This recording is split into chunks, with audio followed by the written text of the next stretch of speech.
السلام علیکم ورحمۃ اللہ وبرکاتہ۔ الحمدللہ رب العالمین والصلاة والسلام علی رسول اللہ، اما بعد۔ میں ہوں آصف اقبال، سول انجینئر۔ آپ اس وقت سن رہے ہیں مختصر سیرت النبی صلی اللہ علیہ وسلم کی ایپیسوڈ نمبر 20، قسط نمبر 20۔ ابھی آپ صلی اللہ علیہ وسلم مکہ مکرمہ میں بے بسی کی زندگی بسر کر رہے تھے کہ آپ کے اتباع کمزور اور تعداد میں کم تھے۔ اللہ تعالیٰ نے کفار کی شکست کی خبر دی، حالانکہ جہاد سے پہلے یہ کسی کے وہم و گمان میں بھی نہ تھا کہ آپ صلی اللہ علیہ وسلم اس طرح مخالفین پر غالب آئیں گے، اور آپ صلی اللہ علیہ وسلم کو ان پر اس قدر برتری حاصل ہوگی۔ چنانچہ ایسا ہی ہوا۔ جنگ بدر میں قریش کی فوجیں پیٹ پھیر کر بھاگی، 70 آدمی کھیت رہے اور گرفتار ہوئے۔ پہلے اور بعد میں آنے والوں میں اللہ تعالیٰ کا یہی طریقہ ہے۔ اللہ تعالیٰ فرماتا ہے وَلَوْ قَتَلَكُمُ الَّذِينَ كَفَرُوا لَوْلَا أَدْبَارًا ثُمَّ لَا يَجِدُونَ وَلِيًّا وَلَا نَصِيرًا۔ سورہ الفتح آیت نمبر 22 اور 23۔ اگر کافر تم سے لڑیں تو وہ پیٹ پھیر کر بھاگ جائیں گے، پھر ان کو کوئی دوست اور کوئی مددگار نہیں ملے گا۔ یہ اللہ تعالیٰ کا طریقہ ہے کہ اپنے دوستوں کی مدد کرتا ہے اور دشمنوں کو شکست دیتا ہے۔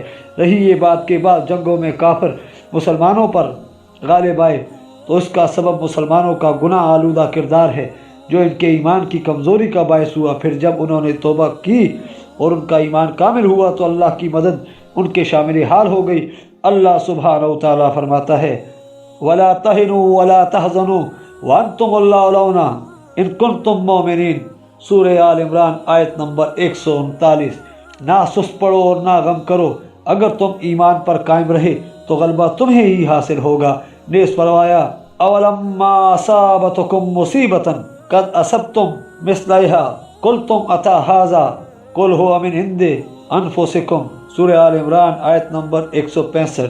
کیا جب تم کو مصیبت پہنچی حالانکہ تم اس سے پہلے 2 گنا مصیبت پہنچا چکے تھے تو تم نے کہا یہ مصیبت کیسی پہنچی؟ آپ صلی اللہ علیہ وسلم فرما دیں اس کے ذمہ دار تم خود ہو۔ جب اللہ تعالیٰ کی حکمت یہ تھی کہ امت محمدیہ صلی اللہ علیہ وسلم پر عذاب استحصال نہ آئے، جیسا کہ اللہ تعالیٰ نے فرمایا کفارکم خیر من اولئکم، یعنی تمہارے کافر ان سے بہتر نہیں ہیں، تو ایسے معجزات نہ بھیجنا جن کے انکار پر عذاب استحصال لازم ہو۔ عین حکمت اور انتہائی رحمت ہے، پھر بھی اللہ تعالیٰ نے ایسے معجزات بھیجے جن سے کافروں پر حجت قائم ہوئی اور واضح راستہ متعین ہوا جس پر چل کر لوگوں نے ہدایت پائی اور نفع حاصل کیا۔ عذاب استحصال نہ بھیج کر اللہ تعالیٰ نے آپ کی قوم کو ہلاکت سے بچایا تاکہ ایمان لائیں، توبہ کا دروازہ کھٹکھٹائیں اور راہ ہدایت پر گامزن ہوں۔ چونکہ محمد صلی اللہ علیہ وسلم خاتم الرسل ہیں، اس لیے آپ صلی اللہ علیہ وسلم کے مابعوث کرنے میں وہ حکمت بالغہ اور احسان عظیم ہے جو آپ صلی اللہ علیہ وسلم سے پہلے آنے والے انبیاء کی رسالت میں نہیں ہے، صلوات اللہ وسلام علیہم اجمعین۔ بعض عیسائیوں کا قبول اسلام۔ ابن اسحاق رحمۃ اللہ لکھتے ہیں ابھی آپ صلی اللہ علیہ وسلم مکہ ہی میں تھے کہ آپ صلی اللہ علیہ وسلم کی خبر سن کر 20 کے قریب عیسائی حبشہ سے آئے۔ ان کی آپ صلی اللہ علیہ وسلم سے مسجد میں ملاقات ہوئی، انہوں نے آپ صلی اللہ علیہ وسلم سے گفتگو کی اور کچھ سوالات پوچھے۔ قریش خانہ کعبہ میں اپنی مجلسوں میں بیٹھے یہ سب کچھ دیکھ رہے تھے۔ جب وہ اپنے سوالات سے فارغ ہو گئے تو آپ صلی اللہ علیہ وسلم نے ان کو اسلام کی دعوت دی اور ان کو قرآن پڑھ کر سنایا، جسے سن کر ان کی آنکھوں سے آنسو جاری ہو گئے۔ انہوں نے آپ صلی اللہ علیہ وسلم کی آواز پر لبیک کہی اور ہلکا بگوش اسلام ہو گئے، اور اپنی کتاب میں آپ صلی اللہ علیہ وسلم کے جو اوصاف لکھے ہوئے پائے تھے ان کو درست پایا۔ جب وہ اٹھ کر جانے لگے تو ابو جہل قریش کی ایک جماعت کے ساتھ ان سے ملا اور کہنے لگا اللہ تعالیٰ تمہیں ناکام کرے، تمہارے ہم مذہبوں نے تو تمہیں دین حق کی تلاش اور اس شخص کے حالات معلوم کرنے کے لیے بھیجا تھا، تم ابھی بیٹھنے بھی نہ پائے تھے کہ اس کی باتوں میں آ کر اپنا دین چھوڑ بیٹھے اور اس کو سچا مان لیا۔ ہم نے آج تک تمہارے جیسا بے وقوف اور احمق قافلہ کوئی نہیں دیکھا۔ انہوں نے جواب میں سلام علیکم کہا اور کہا ہم جاہلوں کی طرح تم سے جھگڑنا نہیں چاہتے، ہم اپنے راستے پر چلے ہیں، تم اپنی راہ لو، ہم نے اپنی بھلائی تلاش کرنے میں کمی نہیں کی۔ بعض کہتے ہیں یہ نجران کے عیسائی تھے، اللہ بہتر جانتا ہے کہ اس میں صحیح کیا ہے۔ کہتے ہیں سورہ قصص کی درج ذیل آیات انہی کے بارے میں نازل ہوئی تھی۔ الذین آتیناہم الکتاب من قبلہ ہم بہ یؤمنون سلام علیکم لا یبتغی الجاہلین۔ سورہ القصص آیت نمبر 52 تا 55۔ ابن اسحاق کہتے ہیں میں نے امام ظاہری رحمۃ اللہ علیہ سے پوچھا یہ آیت کن لوگوں کے بارے میں اتری ہے؟ بولے ہم نے تو حبشہ میں اپنے علماء سے یہی سنا ہے کہ یہ آیت نجاشی اور اس کے ساتھیوں کے بارے میں اتری ہے، اور سورہ مائدہ کی یہ آیت بھی ان کے بارے میں اتری ہے۔ ذالک بأن منہم فئتین ورہبانا وانہم لا یستکبرون وذالک جزاء المحسنین، یعنی اہل اسلام سے ان کا حسن سلوک اس وجہ سے ہے کہ ان میں عالم اور صوفی لوگ موجود ہیں اور یہ تکبر نہیں کرتے، اور یہی نیک عمل کرنے والوں کا بدلہ ہے۔ ابن حشام بکر بن وائل کے اہل علم سے نقل کرتے ہیں کہ عاشی جس کا نام میمون بن قیس بن سالبہ ہے، اسلام لانے کے لیے گھر سے رسول اللہ صلی اللہ علیہ وسلم کی طرف چلا اور اس نے آپ کی مدح میں یہ قصیدہ کہا، کیا یہ صحیح ہے کہ آنکھ دکھنے کی وجہ سے تو رات بھر نہیں سویا اور سانپ گزیدہ شخص کی طرح ساری رات جاگتا رہا، اور یہ رات بھر جاگنا عورتوں سے عشق کی وجہ سے نہیں تھا۔ میں تو آج سے بہت پہلے مہدت کا ساتھ چھوڑ چکا ہوں، لیکن میں خائن زمانہ کو دیکھتا ہوں کہ جب میں کوئی معاملہ درست کرتا ہوں وہ آ کر خراب کر دیتا ہے۔ بوڑھے اور جوان عزیز مجھ سے بچھڑ گئے اور سرمایہ ضائع ہو گیا۔ زمانے پر تعجب ہے کہ اس نے کس طرح بار بار حملہ کیا ہے۔ میں نوجوانی اور بڑھاپے میں برابر مال کی تلاش میں رہا ہوں، اور بے ریشی کے وقت سے بال سفید ہونے تک یہی کوشش کرتا رہا ہوں، اور سفید اونٹ تیز چلنے لگے اور مقام نجیرہ اور سرخط کی درمیانی مسافت میں ایک دوسرے سے آگے نکلنے لگے۔ اے مجھ سے سوال کرنے والے کہ یہ اونٹنی کہاں جا رہی ہے؟ آگاہ رہے، یہ اہل مدینہ کے پاس جا رہی ہے۔ اگر تو میرے بارے میں پوچھتی ہے تو کوئی عجب نہیں، عاشی کے بارے میں جہاں بھی وہ جاتا ہے بہت سے لوگ سوال کرتے ہیں۔ میری اونٹنی اپنے پاؤں کو خوب دوڑاتی ہے اور خوشی سے اپنے ہاتھ گھما کر رکھتی ہے، جس میں سستی کا کوئی اثر نہیں ہے، اور دوپہر کے وقت جب گرگٹ رنگ بدلتی ہے وہ نہایت متکبرانہ چال چلتی ہے۔ جب وہ پہلی رات سفر پر روانہ ہوئی تو رات بھر 2 ستارے جدی اور فرقت اس کی نگہبانی کرتے رہے، اور ان میں کوئی بھی غائب نہیں ہوا۔ میں نے قسم کھا رکھی ہے کہ جب تک وہ محمد صلی اللہ علیہ وسلم کے دربار میں نہیں پہنچتی میں تھک جانے اور پاؤں کے گھس جانے پر بھی اس پر رحم نہیں کروں گا۔ اے میری ناکا، جب تو ابن ہاشم کے دروازے جا بیٹھے گی تب تجھے آرام ملے گا، اور اس کے بڑے بڑے عطیات سے نوازی جائے گی۔ وہ نبی برحق ہے، وہ چیز دیکھتا ہے جس کو دوسرے نہیں دیکھتے۔ میری زندگی کی قسم، اس کی شہرت اور نیک نامی ملک کے زیریں اور بالائی حصوں میں پھیل گئی ہے۔ اس کے صدقات و عطیہ جات میں دیر نہیں ہوتی، اور آج کا عطیہ اس کو کل دوبارہ دینے سے نہیں روکتا۔ کیا تو نے سچ مچ ارادہ کر رکھا ہے کہ جب اللہ تعالیٰ کے نبی محمد صلی اللہ علیہ وسلم وصیت کریں گے تو تم ان کی وصیت نہیں سنو گے؟ جب تو تقوی کا زاد لے کر نہیں چلے گا اور مرنے کے بعد زاد لانے والے کو ملے گا تو اس کی طرح زاد نہ لانے پر پشیمان ہوگا۔ لہٰذا اس امر کی تیاری کر جس کی اس نے تیاری کی ہے۔ مری ہوئی چیزوں سے بچ اور ان کے قریب نہ جا، اور کسی کا خون بہانے کے لیے تیز دھار تیر اپنے پاس نہ رکھ۔ اس نصب کردہ بت کی پوجا نہ کر اور نہ دوسرے بتوں کو پوج، صرف اللہ تعالیٰ کی عبادت کر۔ کسی پڑوسی عورت کے جس کا جسم تجھ پر حرام ہے نزدیک نہ جا، نکاح کر لے یا گناہ سے بچنے کے لیے جنگل میں رہائش اختیار کر لے۔ سزا دینے کے لیے کسی قریبی رشتہ دار سے قطع رحمی نہ کر۔ سچ بول اور قیدیوں کو رہائی دلا۔ صبح اور شام اللہ تعالیٰ کی تسبیح بیان کر، شیطان کی تعریف نہ کر اور اللہ تعالیٰ کا شکر گزار ہو۔ کسی مصیبت زدہ حاجت مند کا مذاق نہ اڑا، اور یہ خیال نہ کر کہ مال کسی آدمی کو ہمیشہ کی زندگی دے سکتا ہے۔ لیکن عاشی جب مکہ میں یا اس کے قریب پہنچا تو اس کو کوئی قریشی مشرک ملا۔ اس نے اس سے پوچھا کہاں کا ارادہ ہے؟ اس نے جواب دیا کہ رسول اللہ صلی اللہ علیہ وسلم کے پاس اسلام لانے کے لیے آیا ہے۔ قریشی نے کہا ابو بصیر وہ تو زنا کو حرام کرتا ہے۔ عاشی نے کہا بخدا اس کی مجھے قطعاً حاجت نہیں ہے۔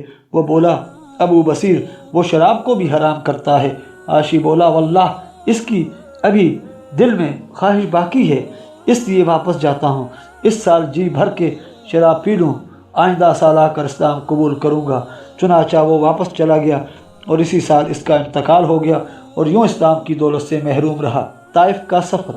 جب آپ صلی اللہ علیہ وسلم کے چچا ابو طالب کی وفات کے بعد احمق قریشیوں کی آپ صلی اللہ علیہ وسلم پر سختی بڑھتی گئی، جیسا کہ پہلے بیان ہو چکا ہے، اور وہ کھلم کھلا آپ صلی اللہ علیہ وسلم کی اذا رسانی پر اتر آئے، تو آپ صلی اللہ علیہ وسلم مکہ چھوڑ کر طائف کی طرف چلے کہ شاید وہ لوگ آپ صلی اللہ علیہ وسلم کو وہاں رہنے کے لیے جگہ دیں اور قریش کی زیادتیوں سے آپ صلی اللہ علیہ وسلم کو بچائیں۔ وہاں پہنچ کر آپ صلی اللہ علیہ وسلم نے ان کو توحید کی دعوت دی تو توقع کے برخلاف نہ کسی نے آپ صلی اللہ علیہ وسلم کو رہنے کے لیے جگہ دی اور نہ کوئی آپ کی مدد کے لیے تیار ہوا، بلکہ آپ صلی اللہ علیہ وسلم کو سخت ترین تکلیفیں دیں۔ ایسی تکالیف آپ صلی اللہ علیہ وسلم کو اپنی قوم سے بھی نہیں پہنچی تھیں۔ آپ صلی اللہ علیہ وسلم کے ساتھ آپ صلی اللہ علیہ وسلم کے غلام زید بن حارثہ بھی تھے۔ آپ صلی اللہ علیہ وسلم وہاں صرف 10 دن رہ سکے۔ اس عرصہ میں آپ صلی اللہ علیہ وسلم نے وہاں کے ہر سردار سے ملاقات کی اور اپنی آمد کا مقصد بیان کیا، مگر سب نے یہی جواب دیا کہ ہمارے شہر سے نکل جاؤ۔ اس پر بس نہیں کی، بلکہ اپنے اوباشوں کو آپ صلی اللہ علیہ وسلم کے خلاف بھڑکا دیا، جنہوں نے بقول موسیٰ بن عقبہ پتھر مار مار کر آپ صلی اللہ علیہ وسلم کے پاؤں مبارک زخمی کر دیے اور آپ صلی اللہ علیہ وسلم کے جوتے خون سے بھر گئے۔ دوسرے مورخین لکھتے ہیں جب آپ صلی اللہ علیہ وسلم کو پتھر لگتے اور آپ صلی اللہ علیہ وسلم اس کے صدمہ سے بیٹھ جاتے تو وہ بدبخت بازوؤں سے پکڑ کر آپ صلی اللہ علیہ وسلم کو اٹھا دیتے۔ جب آپ صلی اللہ علیہ وسلم چلنے لگتے تو پتھروں کی بارش شروع کر دیتے اور آپ صلی اللہ علیہ وسلم کو تل ملاتا دیکھ کر خوب ہنستے۔ زید بن حارثہ رضی اللہ تعالیٰ عنہ آگے ہو کر آپ صلی اللہ علیہ وسلم کو بچاتے، حتیٰ کہ ان کے سر میں بھی کئی زخم لگے۔ اس سلوک کے بعد آپ صلی اللہ علیہ وسلم بڑے غمناک ہو کر طائف سے مکہ کی طرف چلے اور واپسی کے وقت آپ صلی اللہ علیہ وسلم نے یہ مشہور دعا کی: الہی میں تیرے حضور اپنی کمزوری کی شکایت کرتا ہوں، میری تدبیر ناکام ہے اور میں لوگوں کے ہاں بے قدر ہوں۔ تو سب رحم کرنے والوں سے بڑا رحم کرنے والا ہے، کمزوروں کو پالنے والا ہے، اور مجھے بھی تو ہی پالنے والا ہے۔ تو مجھے کس کے حوالے کرتا ہے؟ دور کے دشمن کے جو مجھ سے تش روئی سے پیش آتا ہے، یا ایسے دشمن کے جس کا تو نے میرے معاملہ کا مالک بنا دیا ہے؟ الہی اگر تو ناراض نہیں تو مجھے اس کی کچھ بھی پرواہ نہیں، مگر تیری عافیت زیادہ وسیع ہے۔ میں تیرے نور کے ساتھ جس سے سب اندھیرے دور ہو گئے ہیں اور دنیا و آخرت کے سارے معاملے سلجھ گئے ہیں، تیرے غضب سے اور تیرے غصے سے پناہ مانگتا ہوں۔ جب تک تو راضی نہ ہو تیری رضا کا طلبگار ہوں۔ گناہ سے بچنے اور نیکی کرنے کی طاقت تیرے ہی عطا کرنے سے ہے۔ اس کو ابن اسحاق نے ذکر کیا ہے اور بتایا ہے کہ یہ دعا آپ صلی اللہ علیہ وسلم نے اس وقت کی جب اہل طائف نے اپنے اوباشوں اور اپنے غلاموں کو آپ صلی اللہ علیہ وسلم کے خلاف بھڑکا دیا، جو آپ صلی اللہ علیہ وسلم پر آوازیں کستے اور آپ صلی اللہ علیہ وسلم کو گالیاں دیتے تھے، حتیٰ کہ ان کا شور و غب سن کر لوگ جمع ہو گئے۔ انہوں نے آپ صلی اللہ علیہ وسلم کو عتبہ بن ربیعہ اور شیبہ بن ربیعہ کے باغ میں پناہ لینے پر مجبور کیا، جبکہ وہ دونوں بھی وہاں موجود تھے۔ وہاں سے طائف کے اوباش واپس چلے گئے جو آپ صلی اللہ علیہ وسلم کا پیچھا کر رہے تھے۔ جب آپ صلی اللہ علیہ وسلم نے ذرا آرام کا سانس لیا تو یہ دعا فرمائی تھی۔ زہرانی عبداللہ بن جعفر رضی اللہ تعالیٰ سے روایت کرتے ہیں کہ اپنے چچا ابو طالب کی وفات کے بعد آپ صلی اللہ علیہ وسلم پیادہ پا تشریف لے گئے، اہل طائف کو اسلام کی دعوت دی، جس کا انہوں نے وہ جواب دیا جس کا ذکر ہوا ہے۔ چنانچہ آپ صلی اللہ علیہ وسلم ایک درخت کے سائے میں آئے، 2 رکعت نماز پڑھی، پھر یہ دعا کی: اللہم اشکو علیکا۔ اس دعا کے بعد اللہ تعالیٰ نے آپ صلی اللہ علیہ وسلم کے پاس ملکل جبال پہاڑوں کا نگران فرشتہ بھیجا، جس نے آپ صلی اللہ علیہ وسلم سے اجازت چاہی کہ وہ اخصبین کو جو مکہ کے دونوں جانب پہاڑ ہیں اہل مکہ پر ٹکرا دے۔ آپ صلی اللہ علیہ وسلم نے فرمایا: میں ان کے لیے مہلت طلب کرتا ہوں، شاید اللہ تعالیٰ ان کی پشتوں سے وہ لوگ پیدا کر دے جو اللہ تعالیٰ کی عبادت کریں اور اس کے ساتھ کسی کو شریک نہ ٹھہرائیں۔ یہ حدیث عائشہ صدیقہ رضی اللہ تعالیٰ کے واسطہ سے شیخین نے ذکر کی ہے۔ ابن اسحاق کا بیان ہے جب عتبہ بن ربیعہ اور شیبہ بن ربیعہ نے آپ صلی اللہ علیہ وسلم کو اور آپ صلی اللہ علیہ وسلم کے ساتھ اہل طائف کے سلوک کو دیکھا تو ان میں برادری کی رگ پھڑکی اور انہوں نے اپنے عیسائی غلام عداس کے ہاتھ انگور کا ایک خوشہ آپ صلی اللہ علیہ وسلم کے لیے بھیجا۔ جب آپ صلی اللہ علیہ وسلم کھانے لگے تو پہلے بسم اللہ کہا اور پھر انگور کھائے۔ یہ سن کر عداس نے آپ صلی اللہ علیہ وسلم کا چہرہ بغور دیکھا اور کہا: خدا کی قسم، اس شہر کے لوگ تو یہ کلام نہیں بولتے۔ آپ صلی اللہ علیہ وسلم نے اس سے پوچھا: تم کس شہر کے رہنے والے ہو اور تمہارا دین کیا ہے؟ وہ بولا: وہ بولا میں عیسائی ہوں اور نینوا شہر کا رہنے والا ہوں۔ آپ صلی اللہ علیہ وسلم نے فرمایا وہ تو نیک آدمی یونس بن متی کا شہر ہے۔ عداس بولا آپ صلی اللہ علیہ وسلم کو یہ کیسے معلوم ہوا؟ آپ صلی اللہ علیہ وسلم نے فرمایا وہ میرا بھائی ہے اور میری طرح وہ بھی نبی ہے۔ یہ سن کر عداس جھکا اور اس نے آپ صلی اللہ علیہ وسلم کے سر مبارک اور پاؤں کا بوسہ لیا۔ عتبہ اور شیبہ نے یہ دیکھا تو ایک نے دوسرے سے کہا اس نے تیرے غلام کو خراب کر دیا۔ جب عداس واپس آیا تو وہ دونوں کہنے لگے عداس تم پر افسوس ہے، تم نے اس کے سر اور اس کے ہاتھ پاؤں کو کیوں بوسہ دیا؟ کہنے لگا میرے آقا روئے زمین پر اس سے بہتر کوئی آدمی نہیں، اس نے مجھے وہ بات بتلائی ہے جس کو نبی کے سوا کوئی نہیں جانتا۔ وہ دونوں بولے عداس تم پر افسوس ہے، دیکھنا کہیں یہ تم کو تمہارے دین سے برگشتہ نہ کر دے، تمہارا دین اس کے دین سے بہتر ہے۔ جنات کا قرآن سننا۔ جب آپ صلی اللہ علیہ وسلم طائف سے واپس آئے، مقام نخلا میں آدھی رات کے قریب نماز پڑھ رہے تھے کہ اللہ تعالیٰ نے نصیبین کے جنوں کی ایک جماعت ادھر بھیج دی۔ انہوں نے آپ صلی اللہ علیہ وسلم کو کچھ پڑھتے دیکھا تو وہاں کھڑے ہو کر توجہ سے سننے لگے، مگر آپ صلی اللہ علیہ وسلم کو معلوم نہیں ہوا کہ قرآن پڑھتے ہوئے جن آپ صلی اللہ علیہ وسلم سے قرآن سن رہے ہیں۔ جب آپ نماز سے فارغ ہوئے تو جن جو قرآن سن کر مسلمان ہو چکے تھے اپنی قوم کے پاس مبلغ بن کر گئے۔ اللہ تعالیٰ نے بذریعہ وحی آپ صلی اللہ علیہ وسلم کو اطلاع دی اور درج ذیل آیات نازل فرمائیں۔ وَإِذْ صَرَفْنَا إِلَيْكَ نَفَرًا مِنَ الْجِنِّ يَسْتَمِعُونَ الْقُرْآنَ، الاحقاف آیت نمبر 29۔ وَإِذَا صَرَفْنَا إِلَيْكَ نَفَرًا مِنَ الْجِنِّ يَسْتَمِعُونَ الْقُرْآنَ، سورہ الاحقاف آیت نمبر 29۔ وہ وقت یاد کرو جب ہم نے جنوں کی ایک جماعت آپ صلی اللہ علیہ وسلم کی طرف بھیجی جو قرآن سنتی تھی۔